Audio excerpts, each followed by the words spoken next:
how to make ideas survive. Stop being a CEO of Spotify, sorry. You're trying to ask this question to yourself, to expose yourself as a complete, utter idiot. Hello, people of the web. This is me, Paul. This is my studio, Warsaw, Poland, and my humble YouTube channel. Welcome back. Guys, today is going to be another video, probably another rant of some kind. Because on May 29 this year, Mr. Daniel Ek, the CEO of Spotify, a Swedish billionaire, said some stuff about music creating, or as he said, content creating, and musicians or creators, things that are deeply concerning and actually quite sad and both dangerous. And I want to take a stand. I wanted to do it a week ago or so, but I had very little time. But today's the day. I'm gonna try my best not to get too emotional and to make it reasonable. I'm gonna present some arguments. I'm gonna try to stay as calm as possible. But what he said and the way of thinking and mentality that Mr. Daniel represents, they don't make me calm, so to say. Let's go. Of course, if you think my channel is a cool place, if you like my studio and my videos, you can always subscribe somewhere here down in the corner. You can get notified. You can like this vid and comment on it down below, because this is another really important discussion to take a part in. Let's go.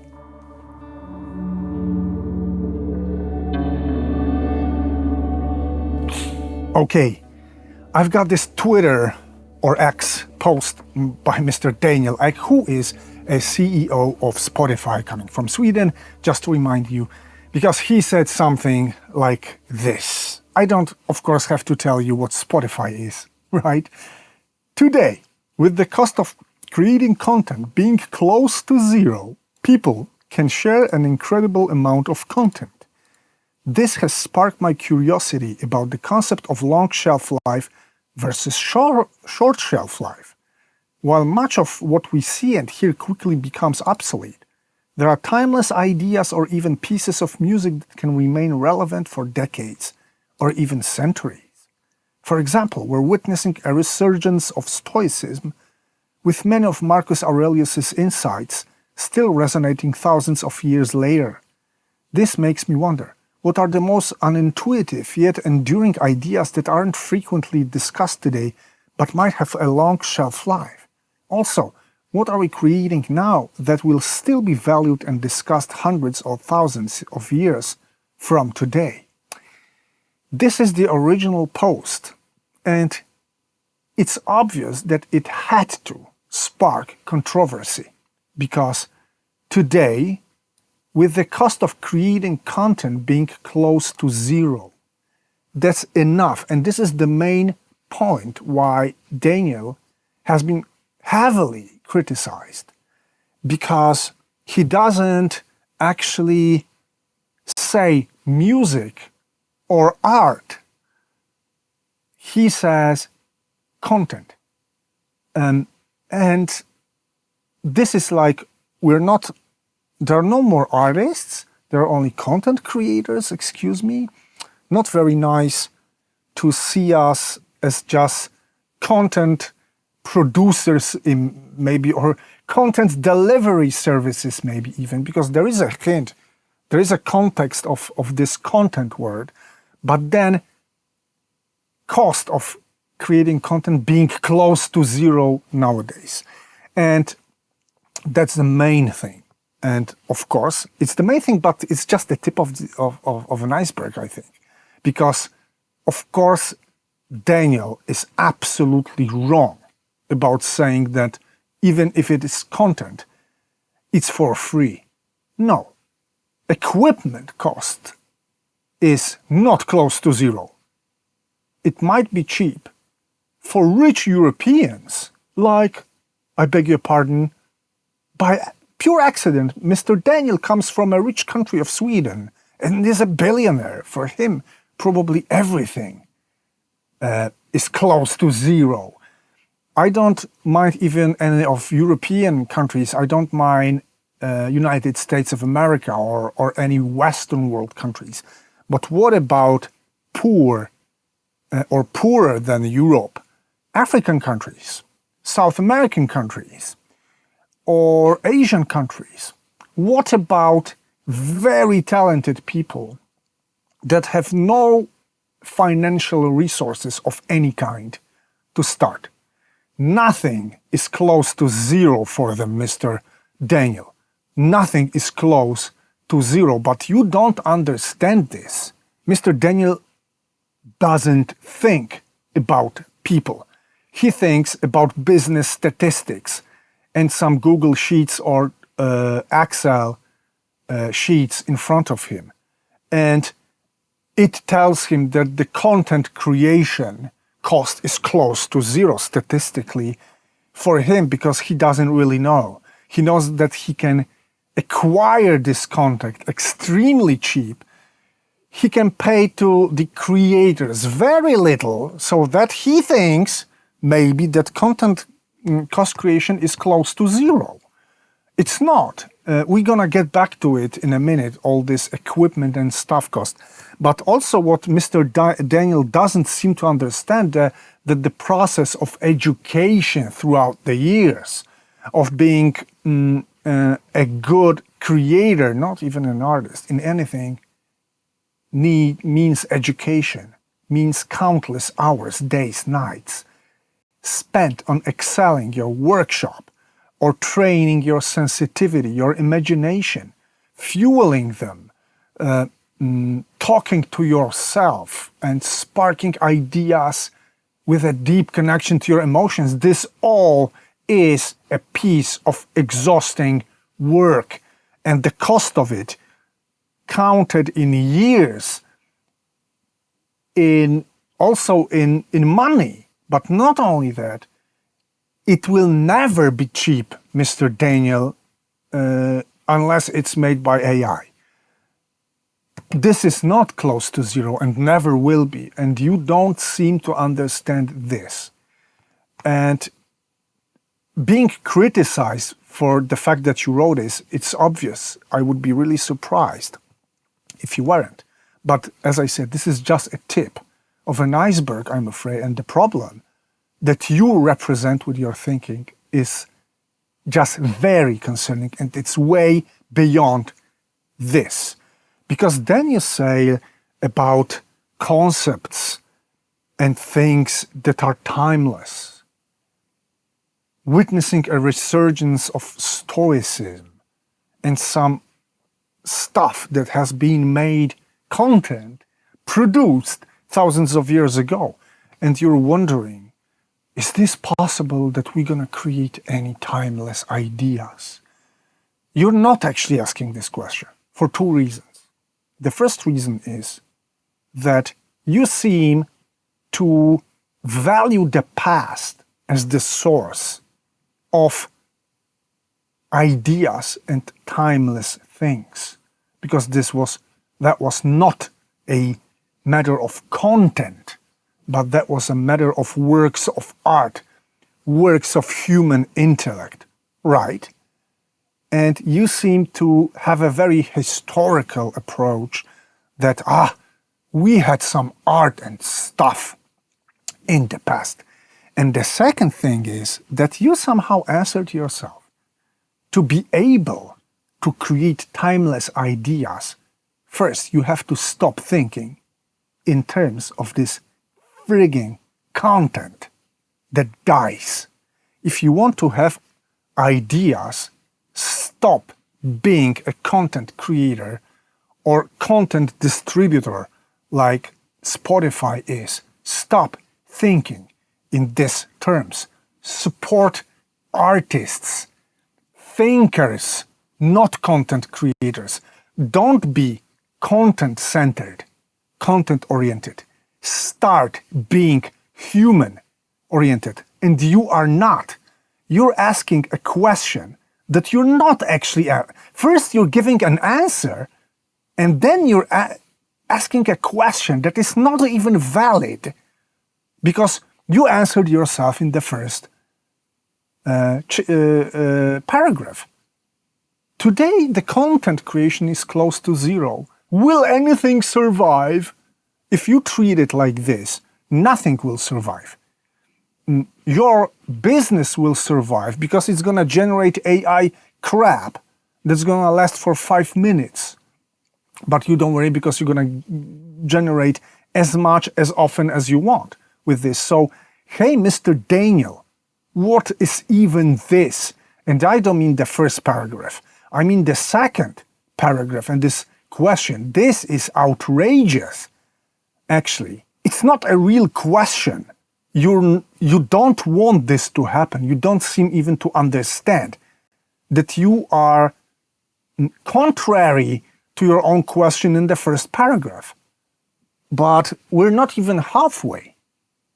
Because, of course, there was controversy. He's got heavily criticized in the comments section. I'm not going to even quote it.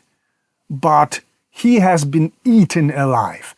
And in normal times, like 10 or 20 years ago, a CEO writing something like this would simply go to hell. No, nothing like this happens because we already do live in times of content creation. We don't give a shit. We can't do anything because this is the reality. So I can patronize art in the worst possible way as the content distribution owner. Like, you can do anything to me. I'm not responsible for my words and for stupid pseudo questions that I don't really want to ask. I want to put myself in a position of, I don't know, a thinker, a philosopher, whatever, like, what is this? So he asks fake questions, presenting an outrageous mentality. He doesn't resign because he doesn't have to. And then, if you thought he says sorry, you're very wrong. And this is the part 2 of 3 parts I want to present today. And the second part is, obviously seeing the feedback to this one and wanted to respond. It's clear I was far too vague in the post, including with my clumsy definition of content. I understand how it came across as very reductive, and that wasn't my intent. Just to clarify, my original point was not to devalue time, effort, or resources involved in creating meaningful works, whether it's music, literature, or other forms of creative expression. What I was most interested in exploring was how, in this environment of constant creation, we can identify and ensure that bold, exciting, world-changing ideas and pieces of art don't get lost in the noise. The significant drop in the cost of creation tools, microphones, laptops, cameras, has led to an unprecedented explosion in the volume of what people are able to produce. Creation is only part of the equation.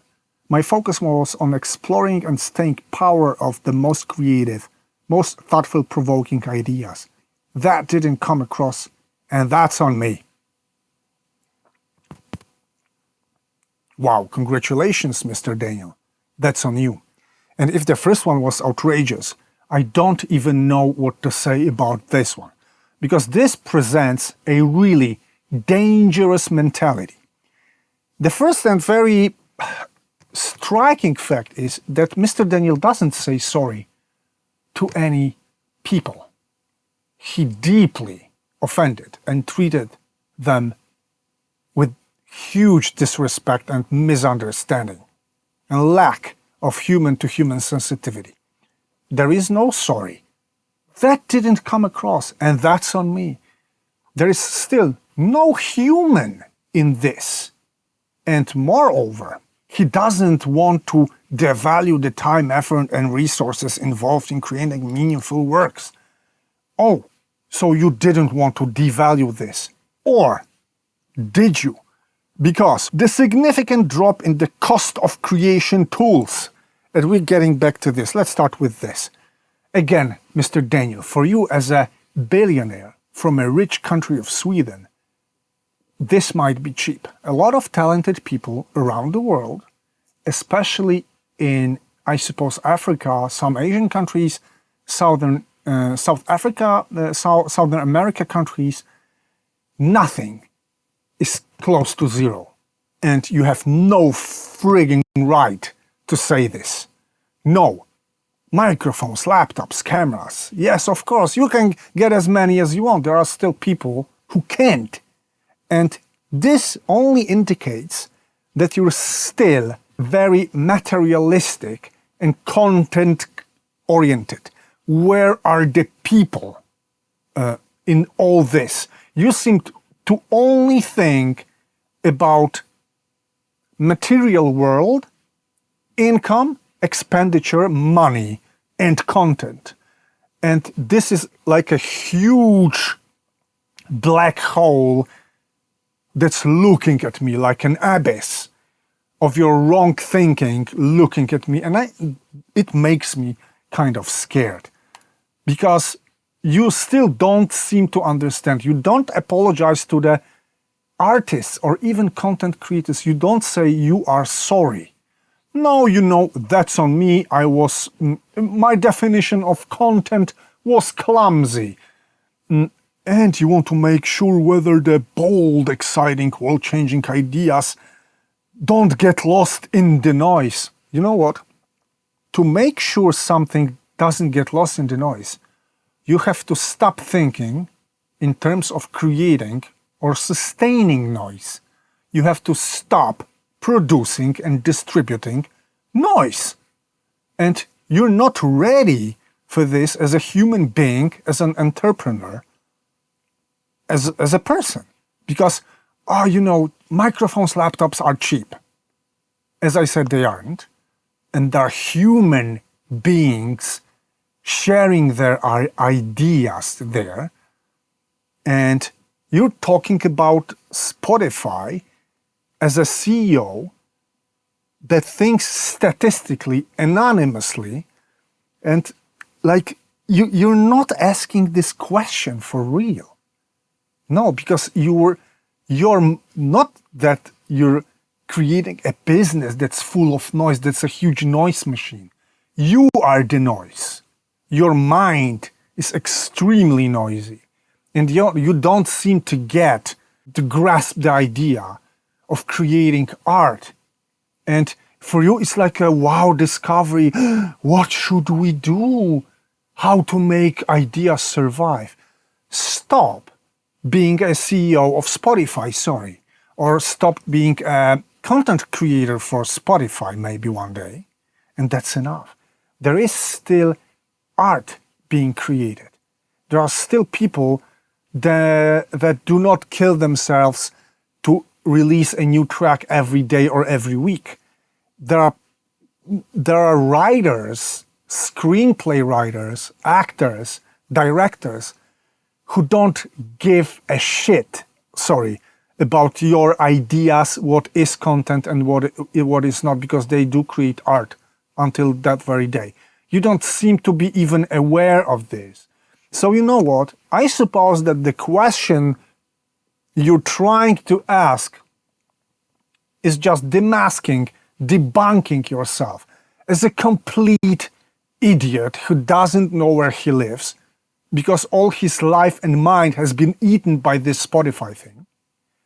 And you are trying to ask this question, not to us, because we know the answers. We are the artists and human beings. You're trying to ask this question to yourself, to expose yourself as a complete, utter idiot who doesn't know how to ask the question got no idea how to answer this. You're in complete darkness.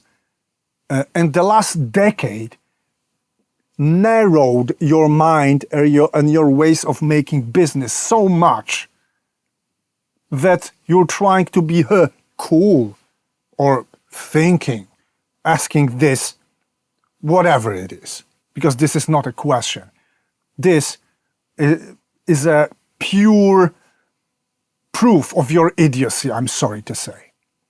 And I really, really don't like it. And that was the second part and the second post of Mr. Daniel Ek that I really didn't like.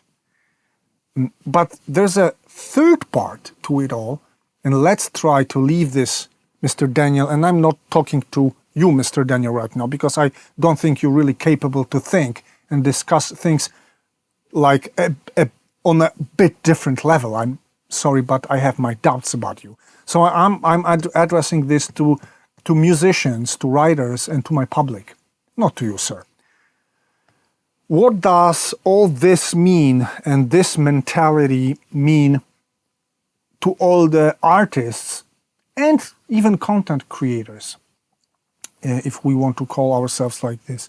What does it mean to us if the distribution models, if the mental maps, the mental models have shifted like this in the last, seriously, decade, maybe even 2 decades of digital culture did this to us? Everything became anonymous. Everything became very fast, statistical, generative right now for last year or two. And we're not going to be different from AI generators in a year or two. I mean, most of us can go extinct because we're not going to generate content fast enough, right? So what does it mean to all of us?